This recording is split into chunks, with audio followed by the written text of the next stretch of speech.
Hello everyone, I'm Dave, welcome back to Good for Model Railway. Today's update is a layout update, so I'll run through some of the bits and bobs I've done to the layout. To give you a little bit of background, I was going to move house about 3 months ago, then we decided not to move house, and then I was going to change the layout, rip it all up and start again. But actually I've realised that the cost versus reward of doing that probably isn't worth it. I wouldn't really achieve much more than what's already here, so I've made a few changes to the existing layout, done a few bits that I'd planned to do anyway, and a few more bits, and I've freshened the room up a bit as well. So yeah, here's an update on what I've been up to lately. Break this video down into sections. The layout, for those who aren't familiar, has a large depot, a station and a countryside section, as well as a filler yard. So the first section that I've done probably the most work to is the depot area. Now to start with, I've changed all the back scene and done plain sky. So where you could see the articulated lorry going into the background, that will become a gateway to an extended depot behind that, in my mind anyway, and then maybe some offices or something down here. I've changed the inside of the depot building. I've added some, I think you just about see, some brick. I've added a crane. The lights I'd fitted before, probably see it better from there. So I've added some concrete and some brick on that side, so it looks like it fits. Now, a big issue that I'd had with the depot building was light bleed under the bottom, and also because the hard standing has been made using grout, getting that completely smooth and flat was quite tricky, especially when marrying it up with plastic. So what I've done is, it's not quite finished yet, but I've built a little brick wall around the bottom, and that's been super glued onto the grout.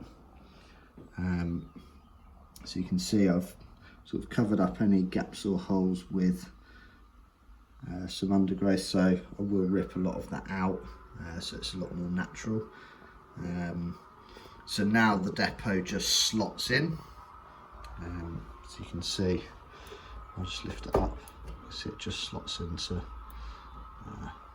there, just like that. So yeah, that's one thing I've been working on, and then behind that I put a building and a silo to sort of mask the entrance to the filler yard. I think from most angles it seems to work quite well, and for those who are familiar with the layout, you can probably see that I've built a new retaining wall, which I've extended, stepped it down, extended all the way underneath the back scene. Now that extends on from the station area, so there is retaining wall all the way along. A good friend of mine had the idea of using a stepped retaining wall rather than just having it all the same height, because A, how would you get past the actual exit into the filler yard, and B, it just looks a little bit too uniform if it's all the same. So the buildings behind are just temporary low relief buildings. I think I'll try building some new ones. There's you know, a base to be able to put them on and slot them in, and then I think behind the smallest bit I'll just put grass or something, maybe some fence posts, make it look like a football playing field or something along those lines. The next main job will be adding all the extra details that I've bought along the way but not had time to do. One thing that I almost forgot to mention, because dare I say it, I've done quite a good job of it. So this siding here did go previously all the way up to around here, I think. So I've ripped that up, just pulled the rails up, put a new hard standing down, and then respray painted the whole lot. And I think it just makes it feel a little bit more natural, with more hard standing, because it allows vehicles to drive all around I do keep changing what's on the hard standing, but I think that's probably something that I'll just keep doing over time anyway, as I add new little bits to it. So yeah, I think that's, from what I can recall, the major bits with that side of the depot. The other side of the depot here, the fueling point, I've added fencing in between the hard standing and the fueling point area with a gate. I've rearranged some of the buildings to make a little bit more sense. So the pump is now next to the fueling tanks, and the fueling tanks are now not over the road bridge, because I don't think they put fuel tanks over a road bridge. Yeah, so I think that's all laid out right. I just need to do a few yellow hatch markings and add a few more bits of detail. All the little buildings, I want to put some lights and internal workings and people on, but I think the main structure, the main groundwork and layout is done now and as I like it. So it's finally getting around to the bits that I enjoy doing with the detailing. So from what I can remember, I think that's all that I've done to the depot. There we go. Leading on from the depot is the station area. Now, this part of the station area, as regular viewers will know, is an area that I've been struggling with for a long time, and I have decided to take the plunge, because this area impacted everything that was done on the road section and on the bit above. So what I'm going to do is have a go at scratch building a shopping centre. And this little van here works on the Fallow car system, and that runs up and down the road, and that goes into this section here and turns round. So what will happen is the shopping centre will have a goods in, goods out turning circle, very similar to what I see on the High Wycombe shopping centre, right next to the road, and vans and lorries can just pull in and out. And then we'll have station entrance there, so ticket barriers, things like that. I've done all the pavement, I've painted all the road, I need to do road marking still, I need to touch up where I filled holes in, things like that. So this will be a car park behind, put a bus stop in, and I've done all the street lights. Outside of that, there's little things I've done. For example, under there, you used to be able to see all the way through, so I've blanked that off, and it's little things like that that I feel make quite a big difference to the look and feel of it all. The station here, I need to put a couple of platforms in, a couple of subways in that will run from this station entrance up onto the platforms here, and then I just need to add a few more of the lights. I've added a fence along here because that once was a platform, but I've decided that that is now a sort of a holding siding for the depot, and an entrance or serving road for the track that runs alongside, which this one here, and that will go all the way down to, in my mind, a depot for Network Rail coaches, and then this depot here is for the locos, so bits and pieces come in and out from that depot for servicing, etc. Something else I've done is add it's a bit of a dumping ground now, add a bit of wood behind here, which that bit of 2x4 on top is actually screwed on, so I can lift that section out. But it also means that that is now pitch black under there, and coming round here, that is also pitch black through that tunnel. And it helps with deadening the sound when things are running through as well. I think that's all I've really done to the station area that I can remember. There may be little bits. Yeah, I've glued on the retaining wall finally. Made it all fit in properly. I've just started making some little telephone boxes things like that. So all the little accessories that you might see on a typical street in 2020. Yeah, I filled in some of the ballast where I've moved and changed signals, and I just need to blend that in, weather that in a little bit. There's another patch down there. So yeah, there's still a few little bits I need to weather in, but it's not urgent. So yeah, that's it for the station area. Countryside section, just noticed there's a little bit of paint there, but I'll come into that in a minute. So countryside section, haven't really changed a great deal.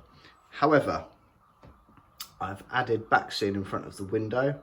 I need to tidy it up where there's a bit of a join there, but I've added that because it gives a continuous run. And then coming into shot now is the first of 3 pylons.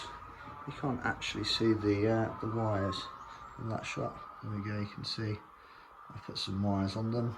It's just a bit of thread super glued on. So they were the Hornby kits. They were quite plasticky out of the box, so before I glued them together I gave them a quick bit of primer, a bit of spray paint, just to take the edge off.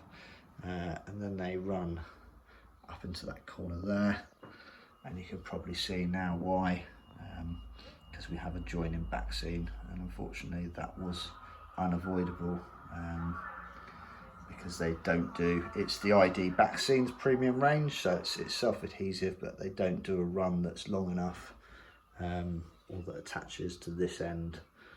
So I've had to improvise slightly, but for the most part it seems to work quite well. And the next thing I've done is actually extended the back scene over the door and lift out section and changed it. So the footbridge was always there, that's been glued on. And so that now means that, because I did find when I was filming it was quite tricky to find places to film where you could get a real feel for the whole run around this corner without seeing the outside world, which can potentially detract from it. So hopefully you'll see the benefit of what I've done in future running shots, running videos. But so for example, that's quite a nice angle there, I think, to see a train swooping round. And the lift out section, so behind section there, you probably see the gap. You can actually lift this bit out. I'll just pop that down, break it, and that allows me to then unhook or unlatch that. I'll be honest, it's probably not ideal in the fire, but I would just duck underneath in a fire and go straight out. But yeah, the reason I didn't do this in the first instance is the level crossing. So I always wanted a level crossing. I really liked the idea of having a level crossing. I think every layout should have one somewhere. And the reason I didn't put back scene there, or the reason I put the level crossing here, is because originally that wasn't going to be a back scene there, and the level crossing could just run into nothing. Now, I have slight issues with some layouts where the road goes straight into a back scene, as it does here. So all I can think is potentially doing a couple of trees, maybe, one either side, sort of looping over. I mean, the back scene itself looks like it's coming up from a valley, so you could argue that actually if you're down at ground level, then that road could quite easily just dip down after the level crossing and you wouldn't really know any different, right? But when you're looking at it from a standing up point of view, it just looks a bit like it's just stops. And that's quite unnatural, and I think that's an issue that a lot of modelers run into. I think the ultimate solution really is to have the road looping or curve, like having a 90 degree curve, and it curves round. Clearly I don't have room to do that because it wasn't planned when I originally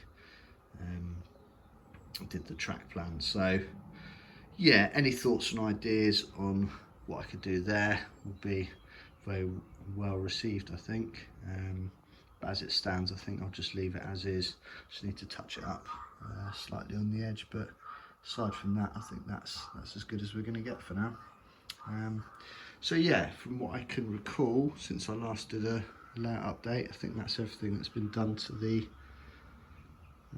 countryside section. Other things I wanted to mention. So the first thing is I've actually painted the room. If you look underneath the baseboard, you can see a horrendous blue turquoisey colour. I've actually painted the walls white, and the baseboard edges I painted a brown. I did originally do them white, and I think it detracted quite a lot. So now the dark brown, it looks a lot more natural. As you can see with the white, because the sky was, or sorry, the back scene sky did go into like a turquoise blue, it looks a bit odd, but now I've given it a couple of coats of white. There's still a little hint of blue behind. You probably can't pick up on the camera. It almost looks like thick cloud. So yeah, that's something, and I've left it white. So behind that bit is actually the fiddle yard. So yeah, I've been busy painting the room, which in hindsight I should have done before I actually built the layout. So the bit you're looking at now, there's a couple of clips, is where I dock the iPad. Now I fell into, dare I say, a trap of, so I've put a dock there and a dock over there. So the dock over there is for when I'm messing around building kits and I want to be able to do stuff, and the dock that I just showed you prior to that is the one for the if I want to put the iPad somewhere while I'm putting stuff in the fiddle yard, taking out the fiddle yard. I did have a docking area in the centre of the station here, and I found that actually I was limiting myself to just sitting in one spot whilst operating, and I think that entirely took away from the fact that operating from an iPad allows you to sit in all different places. Part of the issue as well is at the time I was using 2 iPads, and actually it became too much for one person to do themselves. So one of my iPads gave up the ghost and just black screen, so that's gone now, that's in the bin. And actually I think it's done me a favour, because now I'm down to one iPad. I can operate all around the room, and it's much more pleasurable to do in different spots. So I think having a control panel in one area does limit you somewhat to operating in certain scenarios. So yeah, from a room point of view, I'm really pleased with it. I've also installed some blinds. You can see one of them there is down. Now, as a lot of Europe has, we've had some horrific sunshine, dare I say it, which we're not used to, and I have been concerned about certain things getting bleached. So you can see over here is my fiddle yard, and the sun came round and hit that full whack in the morning, and then in the afternoon I would get sun in through that window and that window. So now I've installed blinds on all of them. Hopefully that will stop, but then having said that, we might not get any sun for the next year or so anyway, so at least they're there just in case it happens again. Watching this update, hopefully it's given you a bit of an insight into what I've been up to. I've got a lot of things planned. I've got some more stock coming in. I've got a 166 unit that I'm going to try and convert to GWR. I just wish back when we bring one out, but I will have a go at respraying one, see how that turns out. Yeah, so yeah, any questions or comments, please leave below. Please like and subscribe and that jazz. So yeah, I'll leave you with a couple of running shots now, and thanks for watching. Take care.